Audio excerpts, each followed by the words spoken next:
209페이지 동시이행 항변권부터 설명드릴 차례입니다. 자, 먼저 동시이행항변권을 설명드리기 전에 하나를 정리하고 가겠습니다. 앞 시간에 계약을 분류할 때 쌍무 편무를 구별했었습니다. 쌍무 편무를 구별하는 실익은 동시이행항변권, 위험부담은 원칙 쌍무계약에서만 발생하지 편무계약에서는 발생한다 안 한다? 안 한다. 그게 쌍무편무를 구별하는 실익이에요. 동시이행항변권도 위험부담도 쌍무계약에서만 발생하는 게 원칙이에요.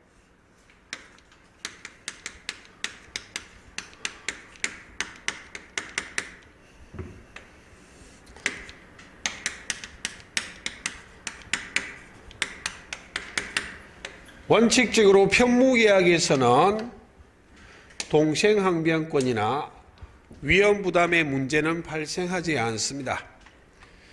그런데 동시이행항변권은 불능의 문제가 발생하지 않고 이행기에 도래했을 때 그때 발생하는 문제라 동시이행항변권은 쌍무계약의 이행상의 결련성의 문제라고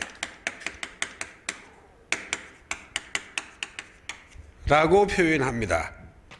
기억할 것은 이행상이요.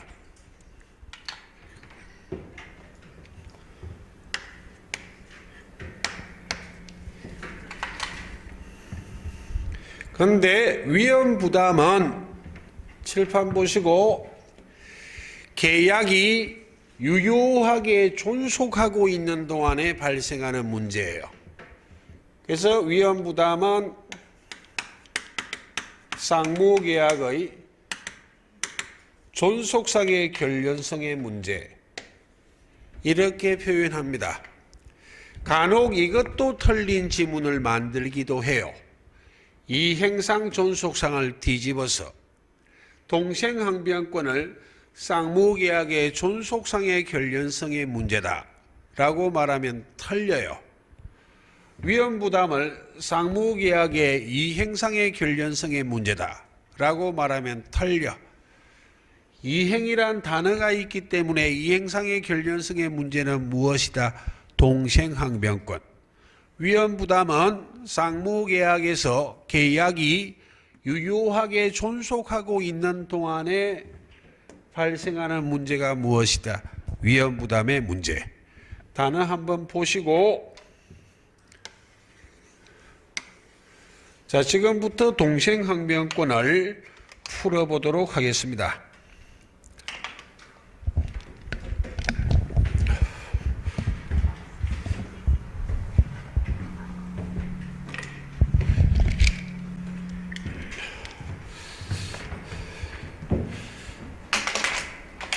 자, 칠판을 지워야 되기 때문에 나중에 할 예습부터 한번 하고 갈게요.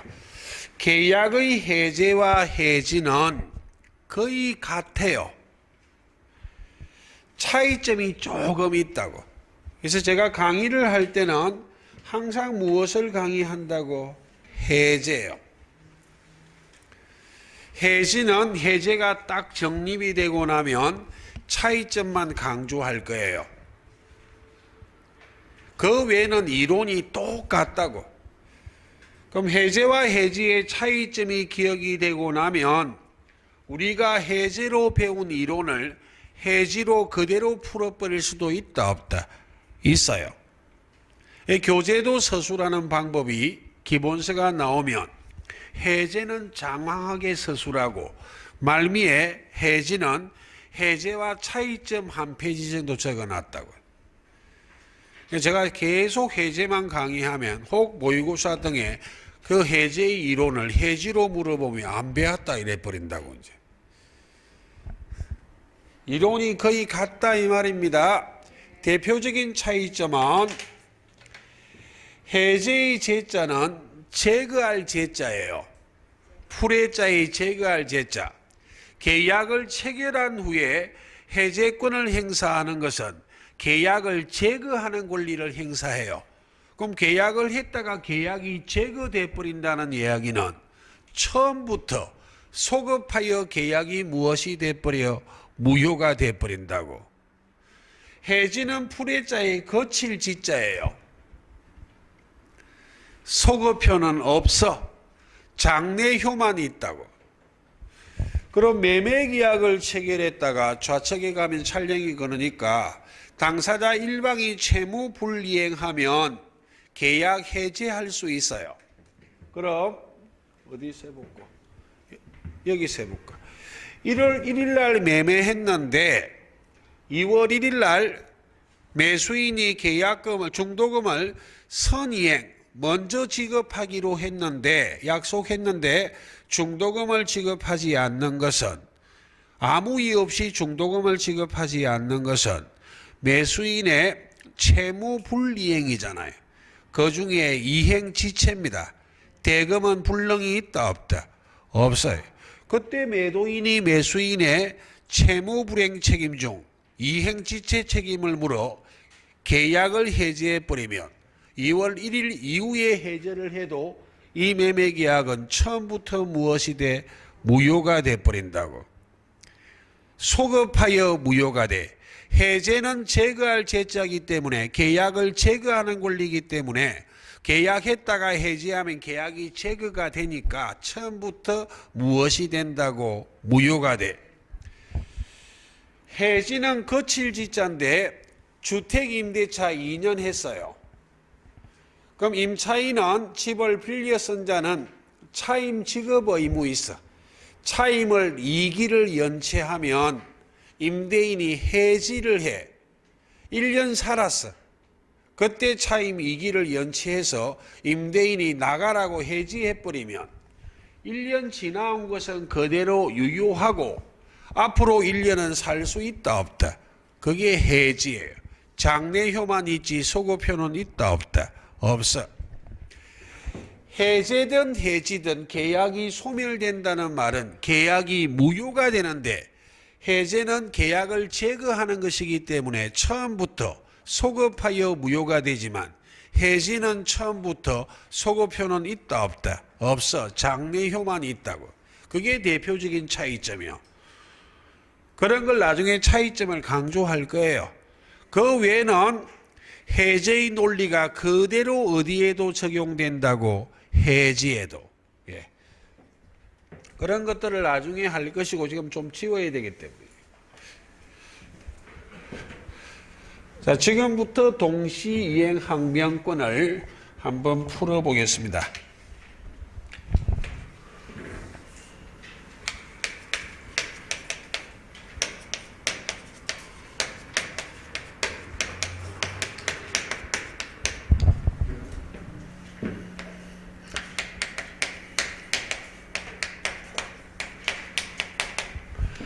이 쌍무계약의 이행상의 결련성의 문제라 말해요.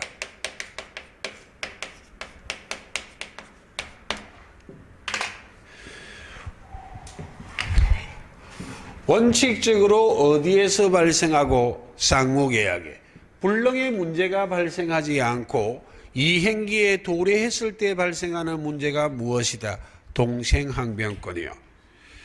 거기에 교재는 그냥 이렇게 단정적으로 적으면 안 되는 내용이 하나 있어요.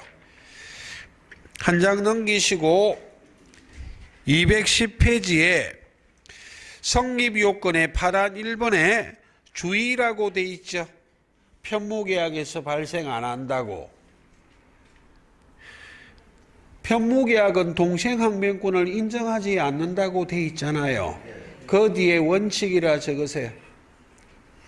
예외적인 판례 있어요. 이건 간혹 시험에 물어봅니다. 동생항변권은 언제나 쌍무계약에서만 발생한다. 다툼이 있다면 판례에 따라 처리한다. 틀린 지문이에요. 편무계약에서도 예외적으로 발생할 수 있어요. 원칙이라 적어두시라 이 말입니다.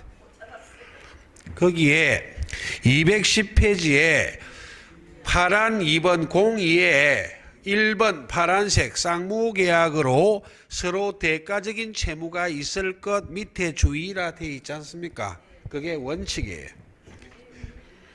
주의란 부분에 원칙이라 적으라 이 말입니다. 예외가 있다 이 말입니다.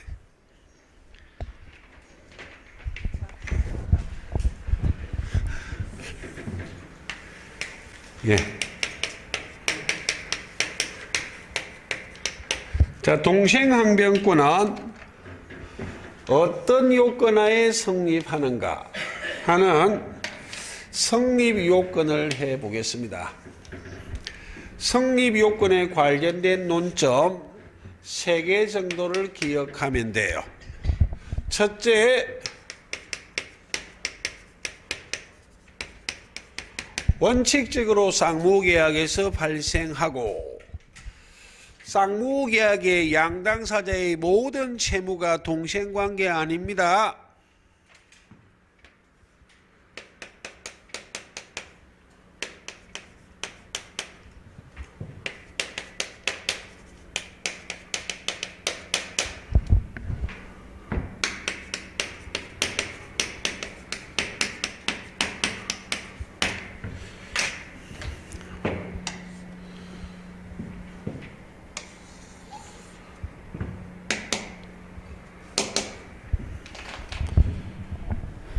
쌍무계약에 서로 대가관계에 있는 채무가 존재할 때 동생항변권이 성립한다고. 그럼 이 사례로 해보자고요. 가벌간에 부동산을 매매계약합니다. 우리 시험범위 매매교환 임대차는 쌍무계약이라 그랬죠. 예. 그럼 매도인과 매수인의 채무는 동생관계인데 이와 같이 매매했다면 양당사자의 모든 채무가 동생관계는 아니지. 이와 같이 매매했다면 동시행관계는 매수인의 잔금 지급 의무, 그 채무하고 매도인의 소유권 이전 등기 의무, 그 채무가 동생관계지. 매수인의 중도금 지급 의무는 대가관계에 있는 채무가 있다 없다? 없잖아요. 그건 동생관계다 아니다? 아니다. 2개를 기억하자는 말입니다. 첫째는 동생항변권은 원칙 쌍무계약이에요. 둘째가 더 중요해요. 그걸 관과하면 안 돼. 쌍무계약의 양당사자의 모든 채무가 동생관계는 아니다. 대가성이 있어야 돼. 대가성이 없는 것은 동생관계다 아니다? 아니라고. 되겠습니까? 그 말이 쌍무계약의 서로 대가관계에 있는 양채무가 존재해야만 동생항변권이 성립할 수 있다. 그래서 이렇게 매매했을 때 원칙 매수인의 중도금 지급 의무, 이 채무는 동시에 이행할 게 있다 없다? 없어요. 원칙적으로 중도금 지급 시기에는 매수인이 동시에 이행하자 항변하는 권리는 있다 없다? 없어요. 둘째는 상대방의 채무가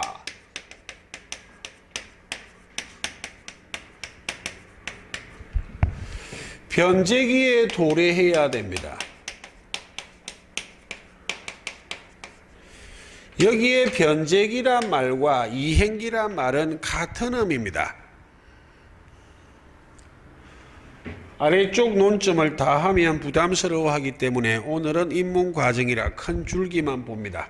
상대방의 채무가 변제기에 도래해야 되기 때문에 이와 같이 매매했다면 매수인이 바라볼 때 2월 1일 현재 매도인의 채무, 소유권 이전 등기 의무는 변제기, 이행기에 도래했다 안 했다?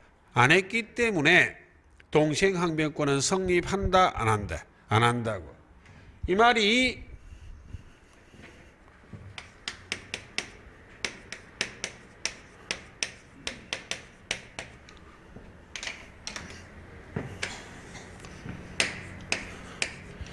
먼저 이행해야 되는 의무를 부담하는 자는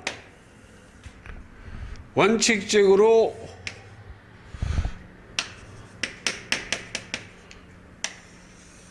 동생항변권이 성립한다 안 한다?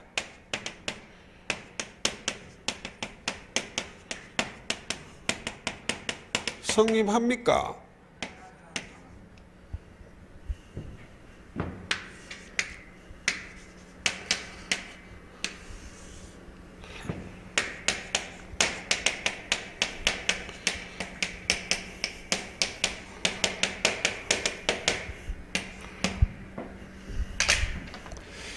그럼 좌측의 예를 다시 한번 들면 매매계약을 체결할 때 중도금은 매수인이 먼저 지급, 선이행하기로 매매했다면 매수인은 중도금 지급 기일에 동생항변권을 행사, 즉 할 수 있다 없다? 없어.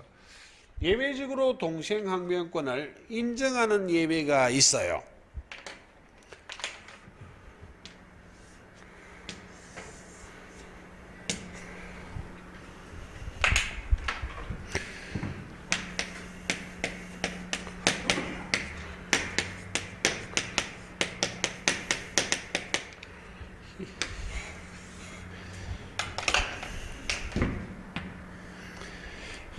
입문 과정에는 불안의 항변권에 초점을 맞추시면 돼요.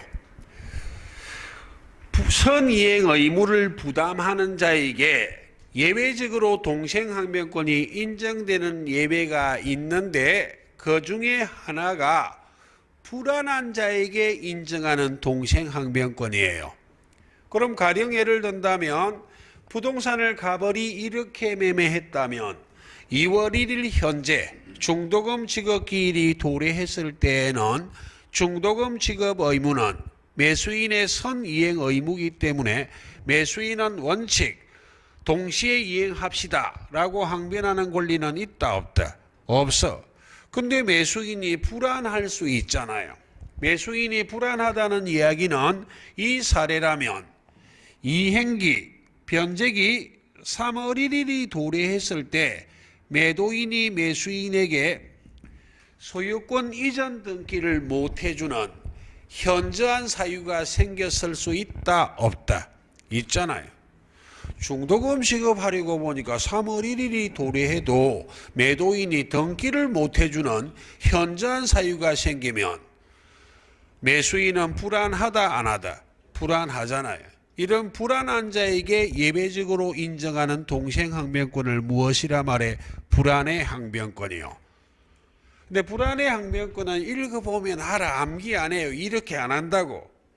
상대방의 채무가 이행이 곤란한 현저한 사유가 발생한 경우 이런 거 하다 들킴 아시죠? 그렇게 하지 마세요. 이렇게 말할 거예요. 설마 욕하겠습니까?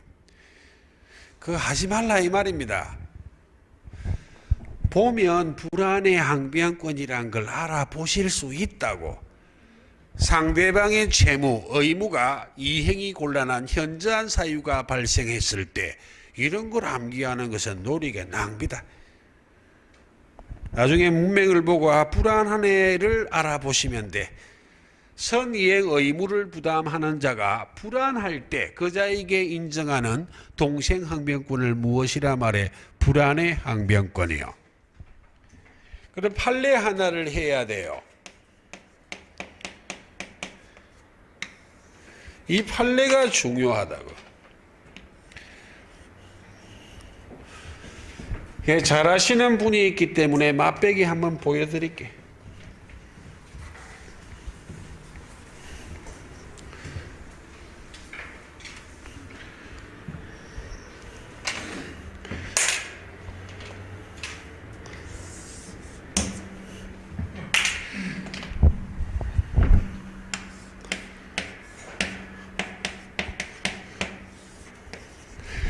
부동산을 소유하는 갑이 있고 갑을 간에 이 부동산을 매매합니다. 갑이 매도인, 을이 매수인. 이렇게 매매했다고 예를 들어 볼게요. 1월 1일 매매계약을 체결할 때 계약금 10% 지불하고 2월 1일 중도금은 매수인이 먼저 지급, 선이행하기로 하고 3월 1일 잔금 지급과 동시에 소유권 이전 등기해 주기로 매매했습니다. 이렇게 매매했다면 매매계약이란 쌍무계약은 서로 대가관계에 있는 채무는 매수인의 잔금 지급 의무하고 매도인의 소유권 이전 등기 의무가 대가성이 있어요. 이게 동생관계라고. 중도금 지급 의무는 매수인이 먼저 이행해야 되는 선이행 의무지. 2월 1일 현재 원칙적으로 매수인에게는 동생항변권이 있다 없다? 없어요. 그러므로 2월 1일 현재는 매수인에게는 원칙 동시이행 항변권이 성립하지 않았다, 인정되지 않았다, 존재하지 않는다. 원칙이에요. 그럼 매수인이 매도인에게 중도금을 지급하면 된다고. 근데 중도금을 지급하지 않는 것은 매수인의 무엇이다? 채무불이행이라고. 매수인이 채무불이행을 한 거예요. 채무불이행 중에 대금은 불능이 있다 없다? 이행지체라고. 매수인이 매도인에 대하여 채무불이행 책임, 즉 이행지체 책임을 지는 게 원칙이에요. 달리 말하면 매도인이 매수인에게 채무불이행 책임을 물어 계약 해지할 수 있다 없다? 있다고요. 그 말이에요. 채무불이행은 여러 가지가 있는데 대표적인 것이 이행불능도 있고 이행지체도 있어. 이행불능은 이행하지 않았는데 이행하는 것이 불가능해서 이행하지 않은 게 무엇? 이행불능. 이행하는 것이 불가능해서 이행하지 않는 것도 채무는 이행했다 안 했다? 안 했기 때문에 채무불이행의 일종. 이행지체, 이행은 할 수 있는데도 이행을 안 하고 게을리했다고. 어찌됐든 그것도 채무는 이행했다 안 했다? 안 했기 때문에 채무불이행의 일종. 채무불이행이 포괄적인 용어고 그 속에 여러 가지 있어요. 그걸 해제할 때 할 거예요. 그래서 채무불이행 책임을 져야 된다고. 이행지체 책임을 져야 돼. 왜? 동생항변권이 없기 때문에. 근데 만약 동생항변권이 있다면 채무불이행 책임, 이행지체 책임은 진다 안 진다? 안 진다니까요. 예를 든다면 3월 1일이 도래했어요. 그럼 만약 매도인이 등기 안 해주면 매수인이 이렇게 말할 수 있습니까? 동시에 이행합시다 하고 항변할 수 있다 없다?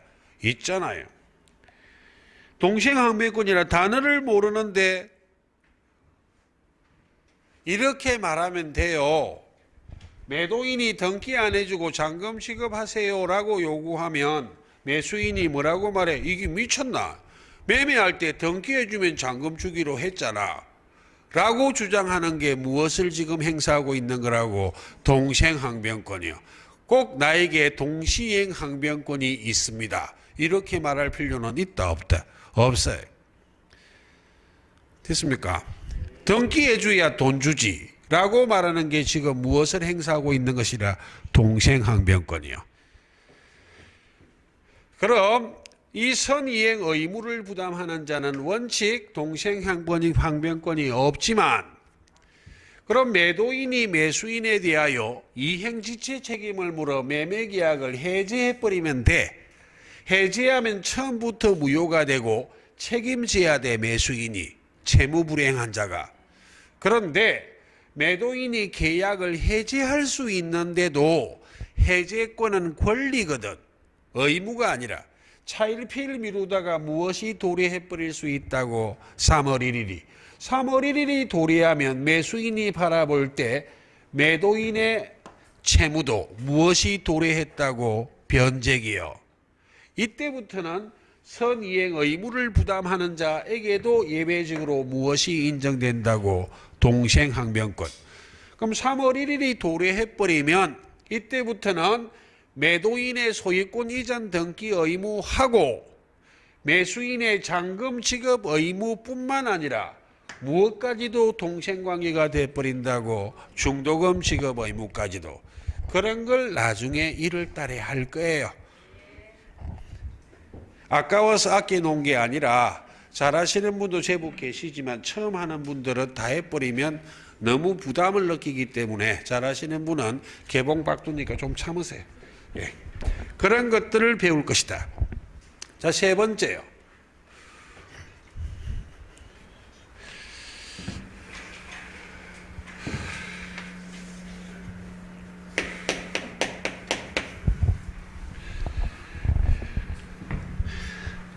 채무의 제공 없이, 채무의 이행 없이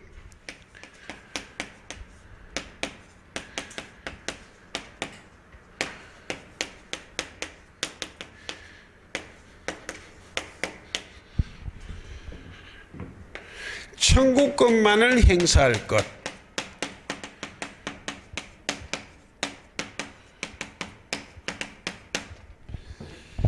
여러 가지로 표현할 수 있어요. 이 말이 교재는 이렇게 적어놨네. 3번이요. 211페이지요. 일방이 채무 제공 없이 타방, 즉 상대방에게 채무의 제공을 요구, 청구할 것. 그렇게 적어놨죠. 그 말이나 이 말이나 똑같아. 그럼 칠판을 보시고 이 사례라면 3월 1일 날 매수인의 잔금 지급 의무, 이 채무하고 매도인의 소유권 이전 등기 의무, 이 채무를 동시에 이행하기로 매매했잖아요.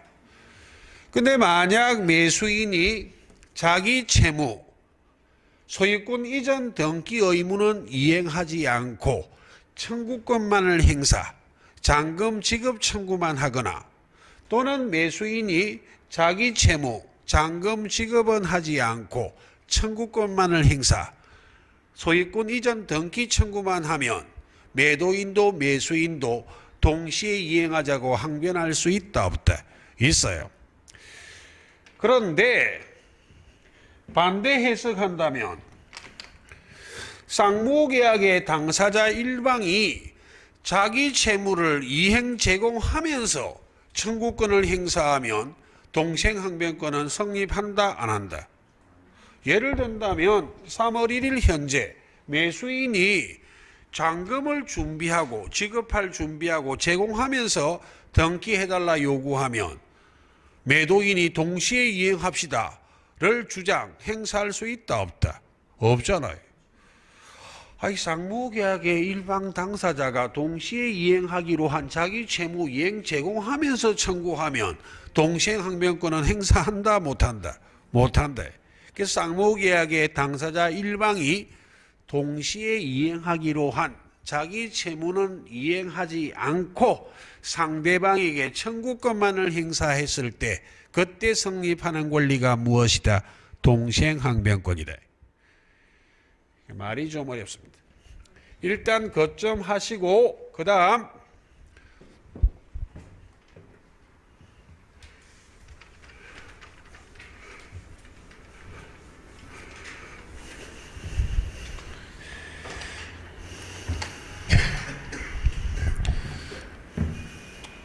칠판을 좀 쪼개 써야 되겠네요.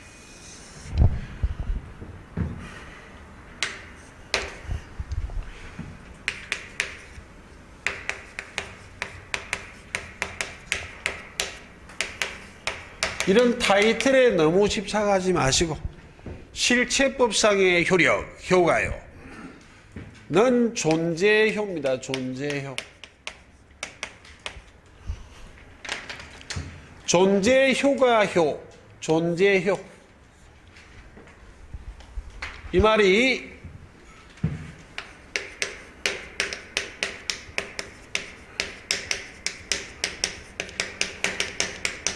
동생항변권이란 권리가 존재만 한다면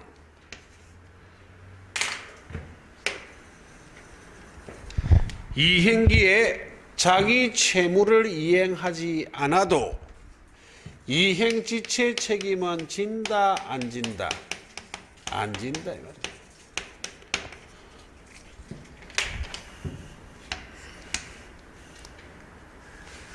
이걸 존재효라고 말해요. 자, 가령 3월 1일 현재입니다. 매도인이 매수인 집에 초인종을 띵동 눌러요.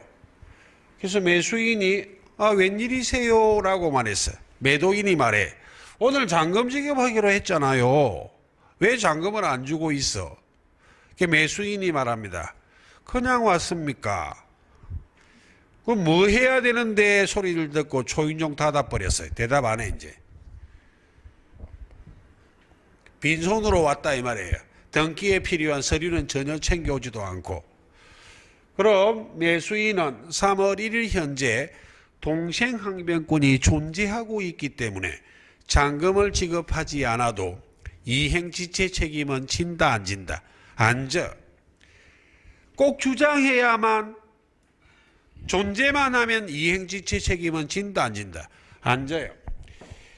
동생항변권이 존재하지 않는다면 자기 채무를 이행하지 않는 것은 무슨 책임을 져야 되지만 이행지체 책임을 져야 되지만 비교한다면 동생항변권이 존재만 하고 있다면 행사, 주장, 원용하지 않아도 채무를 이행하지 않았는데도 이행지체 책임은 진다 안 진다? 안 진다고. 존재만 하면 돼. 꼭 나에게 동생항변권이 있습니다를 주장할 필요 있다 없다? 없어. 3월 1일 이후에 둘 중에 한 사람이 자기 채무를 이행 안 하면 상대방도 채무를 이행 안 해도 둘 다 이행지체 책임은 진다 안 진다? 안 져. 둘 다 무엇이 있기 때문에 동생항변권이. 그게 실체법상의 효력, 존재효예요. 그럼 소송상의 효력 한번 해보자고요.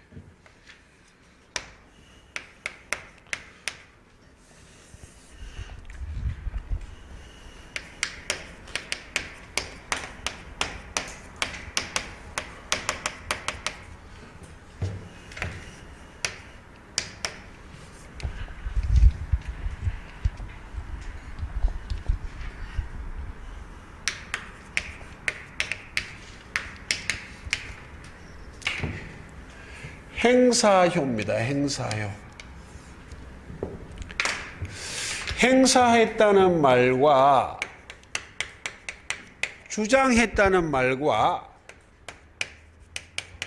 원용했다는 말들이 같은 의미로 쓰여요. 소송이다, 소송.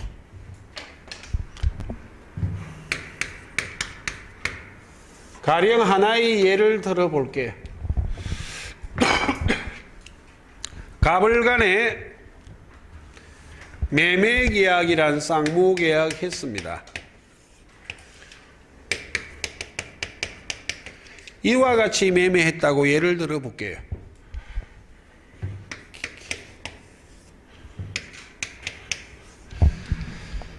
예, 3월 1일이 도래했어요. 이행기가 도래했다고. 한쪽만 예를 들어볼게요. 매도인이 매수인에게 채무의 이행, 자기 채무 이행 없이 소유권 이전 등기 의무는 이행하지 않고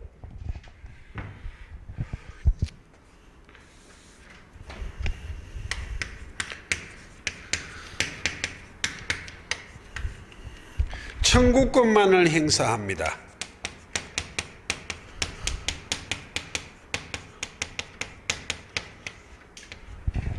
그럼 매수인에게는 동시이행 항변권이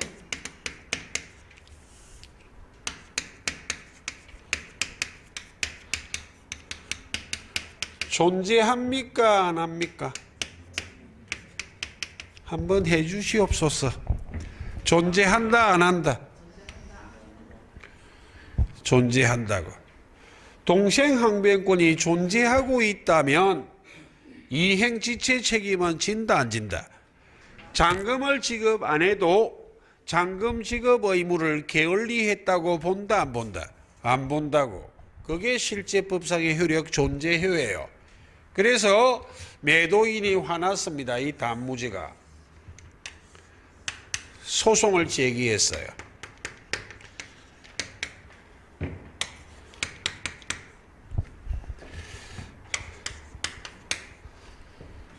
소를 제기한 자를 원고, 상대방을 피고라 말합니다.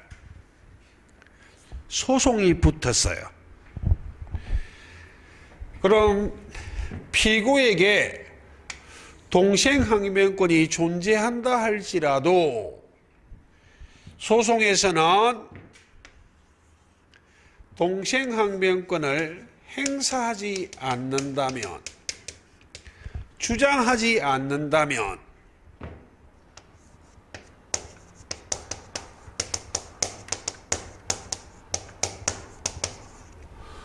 원고 승소 판결합니다. 원고 승소 판결한다는 이야기는 법관이 판결할 때 판결문 작성을 이렇게 해버린다고. 피고인, 매수인, 어른, 매도인, 원고인 갑에게 잔금 지급하세요. 잔금 지급하라 하고 판결해버려요. 되겠습니까? 그런데 행사를 해. 주장을 해. 그래서 법원이 이를 인용, 받아들이면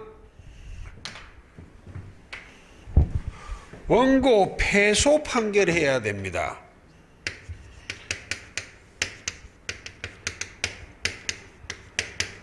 원래는 법 1호상 원고 패소 판결을 해야 되는데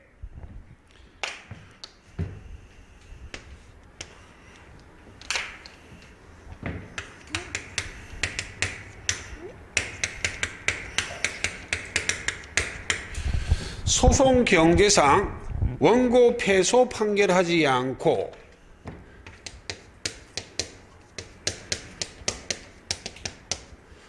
상환 이행 판결합니다.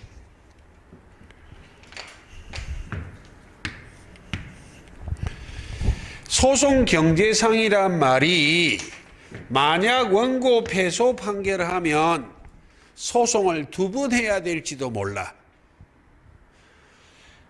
매수인이 이 사례에서 나에게 동생항변권이 있습니다 라고 행사, 주장해버리면 원고 주장이 잘못됐잖아요. 원고 패소 판결해버리면 차후 매도인이 이제는 잔금 지급을 하고 다시 소송을 해 들어오면 이번에는 무슨 판결해야 돼? 원고 승소 판결. 그 말이 소송 경제상이라 말이라고. 되겠습니까?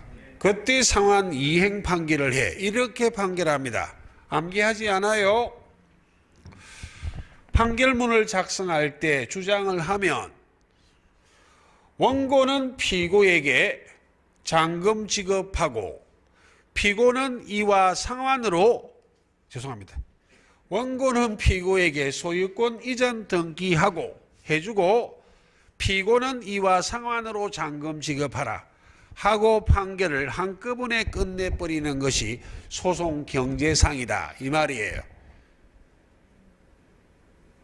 되겠습니까? 예, 그런 말을 정확하게 암기할 가치는 없어요.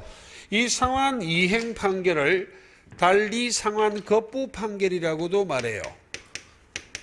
달리 원고는 피고에게 소유권 이전 등기 의무를 이행하고 이와 상환으로 잔금 지급하라. 잔금 지급을 이행하라. 라고 판결했기 때문에 잔금 지급하라는 원고의 주장이 그 판결에 포함됐다 안 됐다? 포함됐잖아요. 그래서 이걸 무엇이라고 말한다고? 원고 일부 승소 판결이라 말해요. 아이고 어려워라. 다시 한번 해볼게.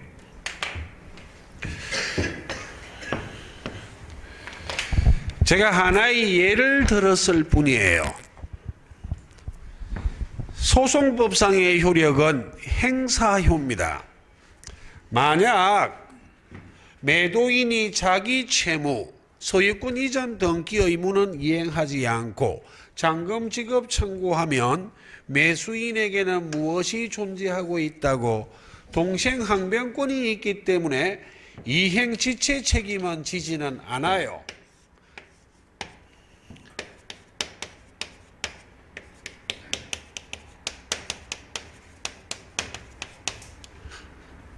존재해요.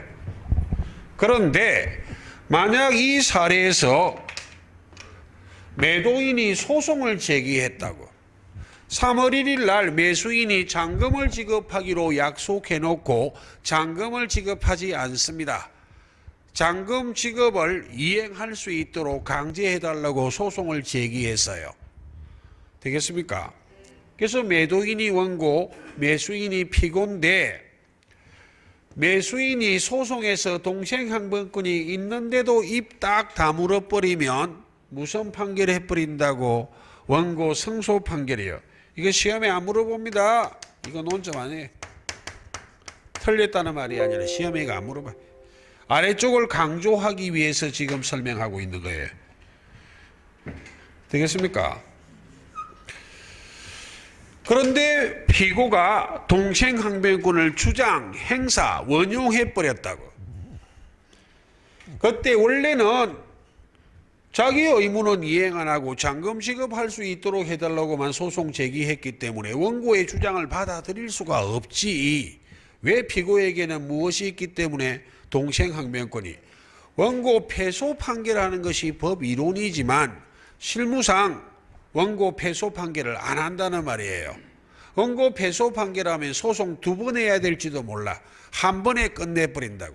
그 말이 소송 경제상 원고 패소 판결하지 않고 상환 이행 판결에 원고는 피고에게 소유권 이전 등기 의무를 이행하고 피고는 원고에게 이와 상환으로 잔금을 지급하라.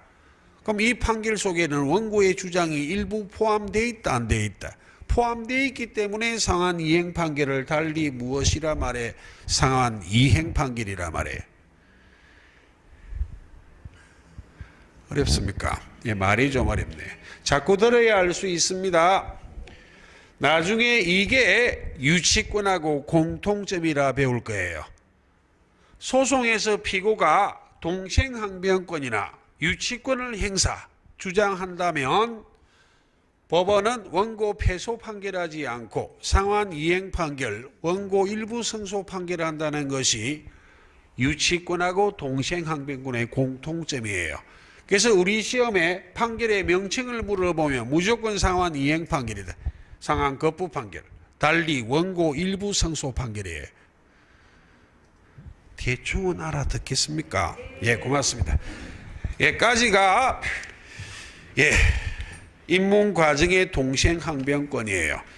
그럼 잠시 쉬다가 213페이지에 위험부담이란 파트 있죠? 예, 거기를 설명드릴 예정입니다. 그럼 자, 칠판을 지워야 되기 때문에 복습하고 쉬겠습니다. 위험부담 할 거예요. 위험부담은 어떤 경우에만 발생한다? 후발적 불능이요. 절대로 원시적 불능에서는 발생한다, 안 한다? 안 해요. 위험부담의 문제는 계약이 후발적 불능으로 유효한 경우에 발생하는 거예요. 예. 이 위험부담은 언제나 쌍무계약에서만 발생합니다. 이건 예외적인 판례도 없어요. 그런 것들은 나중에 따듬을 거예요. 어디서 발생하는 문제다? 쌍무계약에서. 쌍무계약에서 계약이 유효하게 존속하고 있는 동안에 발생하는 문제가 무엇이다? 위험부담이요. 이게 시간적 흐름입니다. 화살표예요, 화살표. 예. 그래서 위험부담은 원칙 누가 위험을 부담하지만 채무자. 예외적으로 채권자에게 위험이 이전되는 경우가 있다 없다? 있어요. 보셨고 위험 부담할 것이고 나중에 시간 되면 계약 해지할 거예요. 해제도 어디서 발생하는 게 원칙이다? 후발적 불능. 후발적 불능으로 계약이 유효한 경우인데 채무자에게 귀책 사유, 고의 또는 과실이 있다면 채무 불행 책임 중 이행 불능의 문제. 그래서 채무 불이행의 경우에 계약 해제하는 것인데 불능의 문제이기 때문에 채무 불이행 중 무엇을 끌고 왔을 뿐이에요? 이행 불능이요. 그 말입니다. 예, 잠시 쉬다가 위험 부담부터 설명드릴 것이고, 예, 혹시 아까 늦게 오신 분이 있다면 공지사항 하나 있습니다. 10월 31일 날 마지막 날 야간반 원래 강의하려고 했는데 아무리 생각해도 아무도 안 오실 것 같아요. 촬영이나 하면 억지로라도 해야 되는데 주간에 촬영하니까 주야 합반합니다. 주야 합반. 그래서 혹시 저녁에 오실 생각하고 계신 분이 있다면 국 참고 주간에 오십시오. 예. 원래 주간에 오신 분들은 그대로 오시면 되고 다만 12월 31일 마지막 날이지만 주간 수업이 있습니다. 예, 주간에 오십시오. 야간은 수업이 없습니다. 예, 잠깐만 쉬겠습니다.